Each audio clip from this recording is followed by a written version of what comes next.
Okay, thank you. And on the refugee cap, you were saying that there have been other factors that have affected what that goal is now going to be with the limit that has happened since he first announced he wanted it to be 62,500. But can you explain why 2 weeks ago when I asked if he was committed to raising it to that number by the end of this fiscal year, you said without hesitation, yes.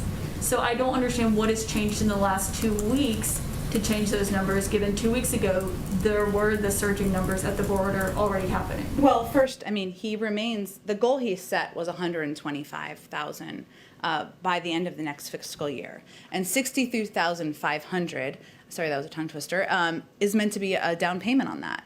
And he will absolutely be putting out a cap, an increased cap, over the course in advance of May 15th.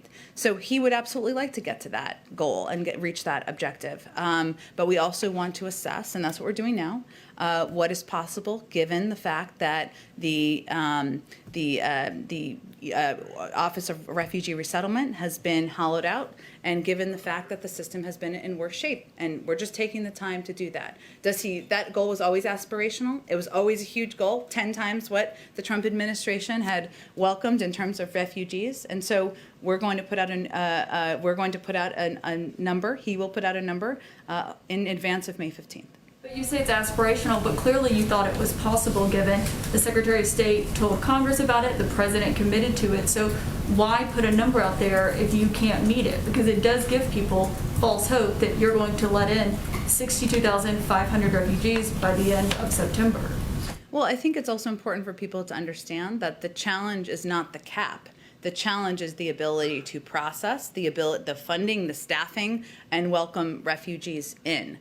The cap is a number that anyone can set. The biggest battle to getting more refugees in during the Trump administration was the fact that there were regional limitations put in on refugees coming in from the Middle East and Africa. We've changed that cap. We've changed that policy, I should say. So the cap, the number was always going to be. We made, as I said in response to Nancy's question, we knew it was an aspirational big goal when we set it. It was going to be 10 times what the Trump administration had set as their goal. And we remain, we are looking ahead to, and we are hopeful about reaching that 125,000 number as we look to next fiscal year. But as we came in and assessed and have had time to assess and have the teams that have had time to assess where the challenges are, we learned more about how hollowed out the systems were. We learned more about the challenges in processing. We learned more about, of course, the impact of what the influx of unaccompanied children would be on these considerations. But shouldn't you have assessed that before making a commitment? Well, the president made the announcement in early February, and he felt it was important to send the message to the world, which remains his view, that we are now a country, again, that is going to welcome in refugees from around the world. That continues to be his point of view, continues to be his objective, continues to be his policy. But sometimes it takes a little bit of time to lift up the hood, kick around the tires, and see what the big problems are. And he made that announcement within 2 weeks of taking office. So clearly we've had some time to do it since then. Go ahead.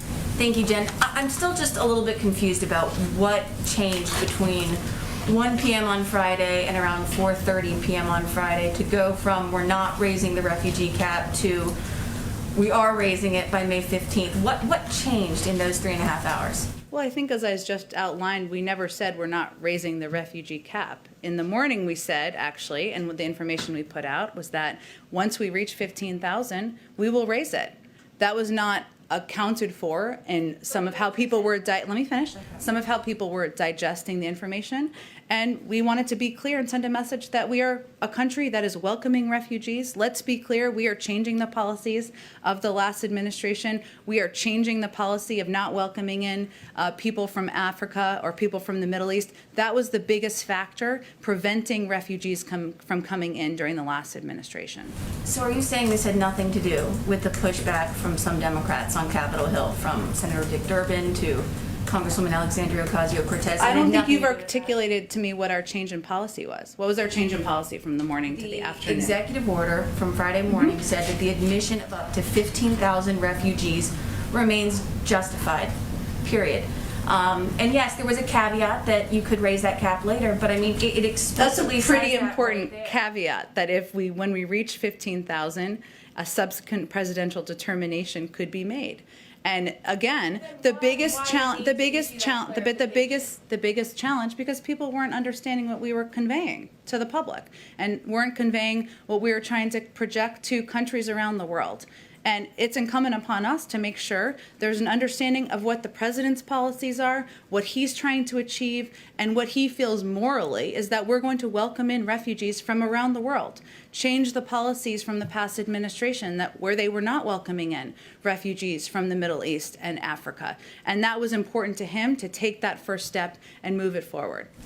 The line said the admission of up to 15,000 refugees remains justified. And Can you understand how some people would interpret that? Well, I think we all the have a way that we did? responsibility to provide all of the context. And so what I'm conveying is that we also included would also is reached that a subsequent presidential determination would be issued to increase admissions. And again, the battle is not the cap. The issue has been the limitations that have been put in place in the past. We overturned those and changed those, and it was always meant to be a first step. So back to my other question, does this have anything to do with the pushback from Democrats on Capitol Hill? I don't There think was- you've articulated what our change in policy is, so go ahead. My job go to ahead. do that. That's Well, not my job to do it is that. if you're asking a question. Go I'm ahead. asking about the pushback from progressives on Capitol Hill. But Did that- what was our change from the morning to the afternoon? The change from the morning to the afternoon was that you explicitly said the admission of up to 15,000 refugees remains justified, and in the afternoon you said that the president would be raising the cap on or before May 15th. In the morning, we also said that if 15,000 is reached, that a subsequent presidential determination would be issued to increase admissions. That was not clearly understood. We felt it was incumbent upon us to make sure people understood and were clear that our objective was to welcome in more refugees, and we remain committed to our goal. And I have go ahead. one more question. Sure. President Biden over the weekend called what happened at the border a crisis. Is that now the official White House position, that there is indeed a crisis at the border? Well, let me first say that we have made some progress in moving children from out of Border Patrol facilities into shelters. Nearly 1,000 unaccompanied minors were transferred out of CBP facilities and into the care of Health and Human Services just this weekend. We still have a lot of work to do, but that is a step forward in our view. The president does not feel that children coming to our border seeking refuge from violence, economic hardships, and other dire circumstances is a crisis. He does feel that the crisis in Central America, the dire circumstances that many are fleeing from, that is a situation we need to spend our time, our effort on, and we need to address it if we're going to prevent more of an influx of migrants from coming in years to come.